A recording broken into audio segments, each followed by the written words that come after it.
I'm going to be doing a version of this video on both channels.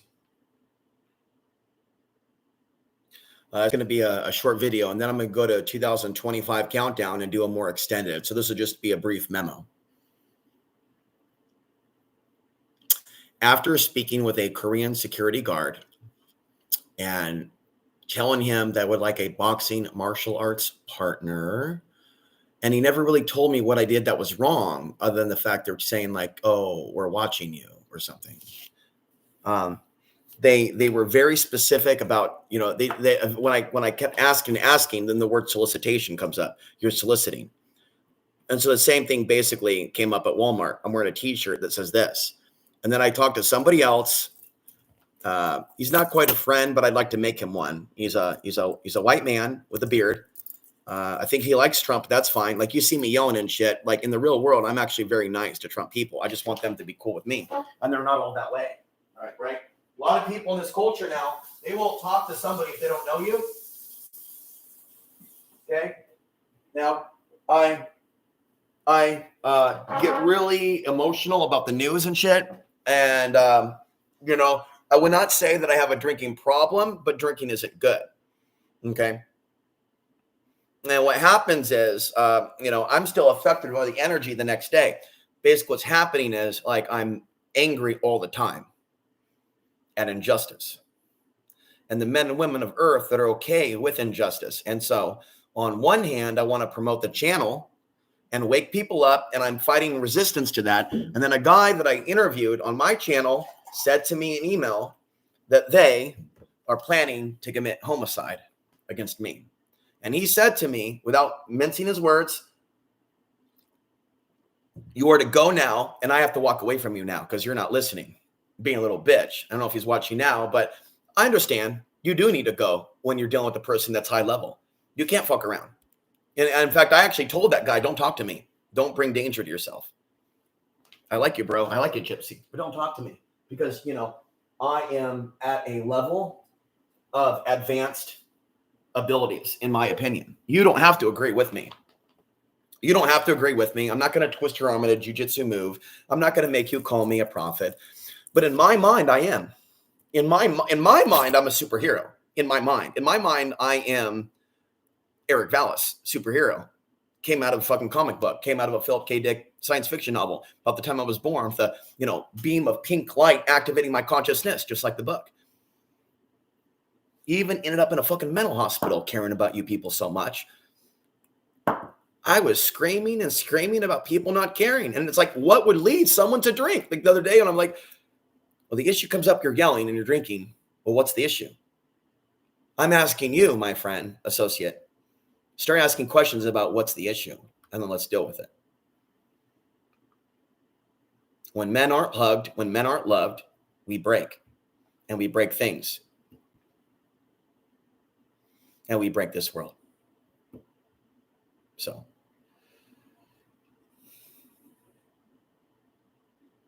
I went back to the mall today because I had a goal to maybe ask out somebody. And then they knew that I was coming because they watched the channel. And so instead of people wanting to be friends with me and hang out with me, they just listen to the channel for negative things. They're not looking to, how can we help this person? Is this person right about China and Russia? It's just, let's call the cops. And I don't know who called the cops, but I know when I walked in, the butch lesbian security guard, I won't say her name, but she has it stamped on it, white, fat, butch. And I want to say, you know, in Portland, LGBT, some of them wouldn't like me, but those were the old days, and not very many. But some gay women, they liked me. They like my energy. Sometimes I think they have fantasies. If they were to have a man, they'd pull me in their bed. But anyway, that's neither here nor there. This butch woman, however, I clearly explained to her, they're just sitting there like, did something happen? Did something happen at the mall? You know, because there are some things that happen in the mall, like shootings. Oh no, nothing's there. She's just standing there. She may have been there waiting for me because I pulled up. Okay. Then once I was there, then I went somewhere, talked to a woman at a crystal place, and then said, "Did I give you my channel?" She said, "Yeah." So then I go, "Okay." And then I know it's time to leave. And then I leave and I start talking to the Indian place, or the Indian guy. You know, I start talking about, even though there's a lot of spirituality and spiritual crystals, the women aren't spiritual. So she comes out just to listen to me. The heavyset Latina, just to spy on me. Other Latinas that were angry with me popped up out of nowhere also. And they're like, we told you to leave. We told you to leave. We told you to leave. So it's pretty clear that Latinas hate me, and Latinos may actually be a threat to me. It's so sad. I'm trying to like meet Latinos for like boxing and whatnot. But when I meet old Latinos that are like working men, you know, that work with their hands, are like white men, they're down to earth. I met a white man today at McDonald's, and I gave him the channel. Maybe he's the guy that came. Bro, I'll hang out with you even if you vote for Trump, as long as you don't hate my people. Terrorists are terrorists, but there's innocent people too. As long as you get that, we're cool. I'm not going to attack Trump this time around, but you know I got to be bold and push back and not be Mr. Nice Guy on that level and call him out on the BS. Let's get back to topic. Now, all I wanted them to know when the cops came. So, okay, one thing at a time. Stay linear, stay chronological. So I go from the crystal store to the Hindu man. And after 2 or 3 minutes of just telling him my life story, and, you know, I'm trying to meet these women, and, you know, it's just not, they're not getting, you know what? No more. He just silenced me. Now, that was a dark Indian that had zero spirituality. Prior to him, I went into like another place. It was like a gun place of sorts. And a Hindu was there, not Christian Hindu, but a Hindu East Indian. He liked what I had to say. So we talked, and I said, I'll be back to talk to you again. The idea is that I was building a rapport with East Indian folks. We're going to talk. I will see you again. Syria is real. God is real. The sun is real. These cell phones, they go bye-bye. And speaking in a very soft, and then the Indian women of all the heritages nodding with me in sync, like it is in their nature to nod with me. Birds of a feather flock together. You're my woman. But I'm not really attracted to them. But in Indian society, it's like the white supremacy society with Bollywood and the worship of the white Hindu woman. This white supremacy issue is not an issue to be pointed at white people or Americans, but is a global issue. In Asian countries, big time in the Middle East. White supremacy is so popular with Arabs. Arabs are so Nazi. Yeah, it was really hard to wrap your mind around that, but they are. Arab women are very fucking racist towards Afghans. Muslim women are super, super racist. Anyway, let's get back to that. So we've got in a situation where I'm talking with East Indian man and he's shutting me down. So I leave and I see the spiritual woman making eye contact by herself. And so I go to talk with her. She comes to me, you know, what type of beauty product are you looking for? Oh, I'm not looking for a beauty product. Well, what are you looking for? Silence for about 10 seconds. I'm looking for a human with a soul. I'm not just this, I'm this, I'm this, I'm this, I'm this, I'm this, and this. I look her in the eyes. Racism of this place is killing me. It's killing me. And she starts to nod slowly. Do you know what it's fucking like to be in this body? Do you know? I'm not this, I'm not this, I'm not this. I'm part this, I'm part this, I'm part this. I'm part this, I'm part this. And everywhere and then I look up and they're coming for me. They're coming for me, bro. They're not running, they're walking slowly. And I'm afraid I'm going to get killed. And here comes the Hindu and he's talking. I'm like, oh, hi. He's like, oh, I'm talking to you're coming because I'm talking to your woman. You men and this other woman, you're listening, you're like archonic, you're coming, you're going, ka. He's trying to find a woman. He's trying to find his own people because the white people fucking hate his ass because he knows now the truth about white women, who and what they are. They are demons.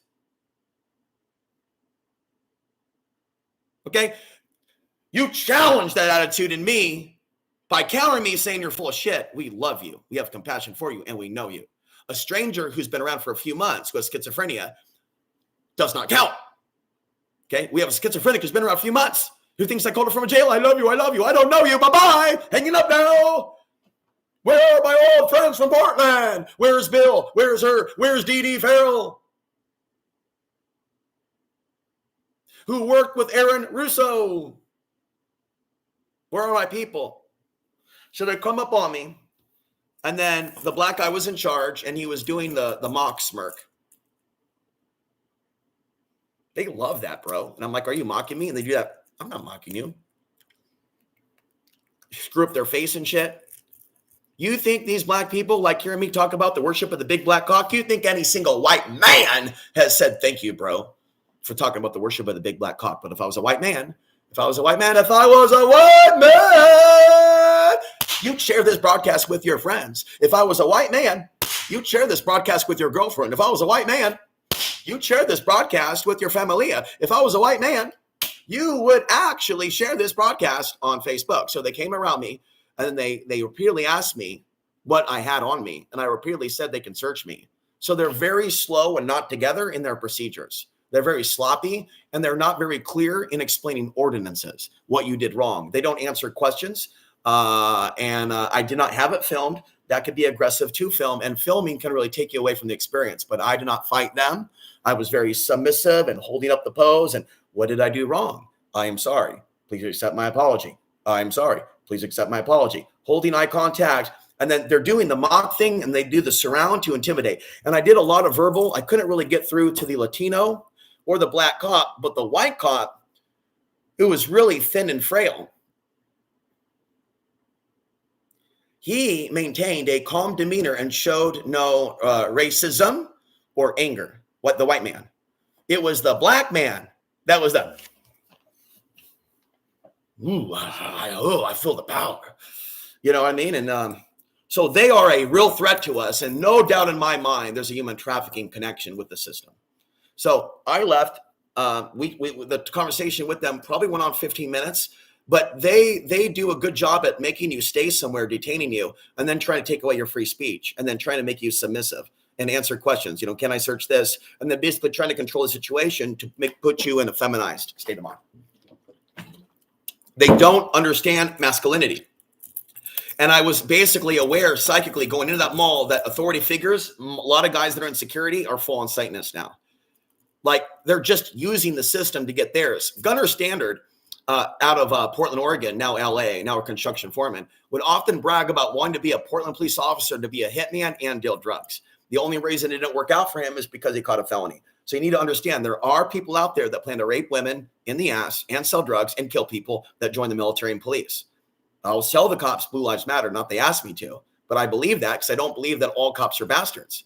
But these cops clearly had a mission to shut down my free speech. The question is this. So I can't solicitate. I can't do this. I can't hand out this. Are you saying that I can't talk to anybody? How does that work? No, like, because there's people with phones, people ask each other out. How does that work? So I asked a black man who was nice.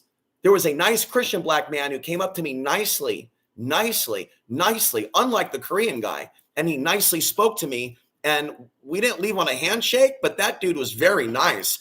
I'm begging these, when I meet the brothers that are nice, that are heterosexual, to train with me. I asked black men to box with me. So far, I cannot find a single man who is willing to exercise with me. All right. So I left. They followed me out. I couldn't find my keys. So they were laughing at me as I couldn't find my keys. I was stressed out. And then I began to scream about the Chinese invasion that's coming for a good 2 minutes, screaming at the top of my lung as I drove away. Cheers. See you at 2025 countdown.